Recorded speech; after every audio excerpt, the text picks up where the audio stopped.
ایک بات اور یہاں قابل غور ہے کہ اگرچہ چاند کے مطالعے مختلف ہیں، سورج کے مطالعے مختلف ہیں، اصولی بات جو یہاں ذہن میں رکھنے کی ہے وہ یہ ہے کہ چاند کے مطلع میں اختلاف کے معتبر ہونے پر قرآن اور حدیث کی کوئی دلیل موجود نہیں ہے۔ پھر سے بولتا ہوں، چاند کے مطلع میں اختلاف کے معتبر ہونے پر، پھر سے بولتا ہوں، چاند کے مطلع میں اختلاف کے معتبر ہونے پر قرآن اور حدیث کی کوئی بھی دلیل موجود نہیں ہے۔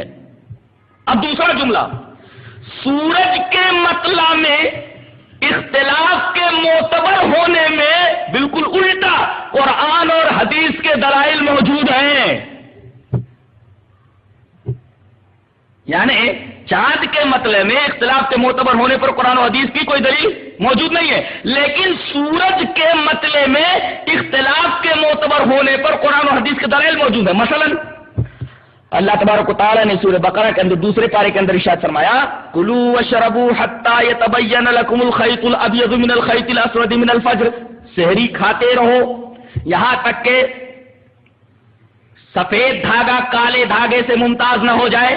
اب جیسے جیسے یہ کیفیت سفید دھاگا کالے دھاگے سے ممتاز ہوتا جائے گا، یہ کیفیت پوری دنیا میں ہوتی جائے گی، سحری کا کھانا بند ہوتا جائے گا۔ جیسے جیسے سفید دھاگا کالے دھاگے سے ممتاز ہوتا جائے گا، اس کا تعلق سورج سے ہے۔ سفید دھاگا کالا دھاگا، صبح صادق صبح کاذب، اس کا تعلق سورج سے ہے۔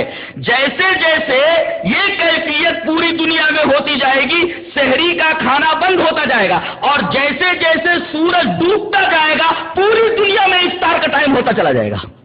اور اسی اعتبار سے مطلع کے اختلاف کے ساتھ سورج کے لوگ ہر جگہ افطار کرتے رہیں گے۔ سورج کے مطالعے مختلف ہیں، اور سورج کے مطلع میں اختلاف کے معتبر ہونے میں قرآن اور احادیث کے دلائل موجود ہیں۔ لہذا سحری کا جہاں تک معاملہ ہے، کلوا واشربوا حتی یتبین لکم الخیط الابیض من الاسود من الفجر، جیسے جیسے یہ کیفیت پوری دنیا میں ہوتی جائے گی، سحری کا کھانا بند ہوتا جائے گا، اور جیسے جیسے سورج دنیا میں غروب ہوتا جائے گا افطار کا ٹائم ہوتا چلا جائے گا۔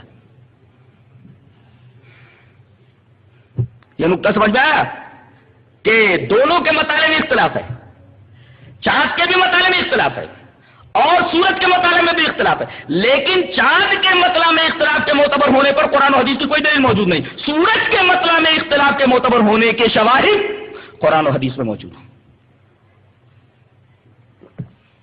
یہی نقطہ لوگ سمجھ نہیں سکے، اور انہوں نے قمری مہینے اور شمسی مہینے کے درمیان خلط ملط کر دیا، اور مسئلہ جو بالکل واضح تھا پیچیدہ اور موقت بنا دیا گیا۔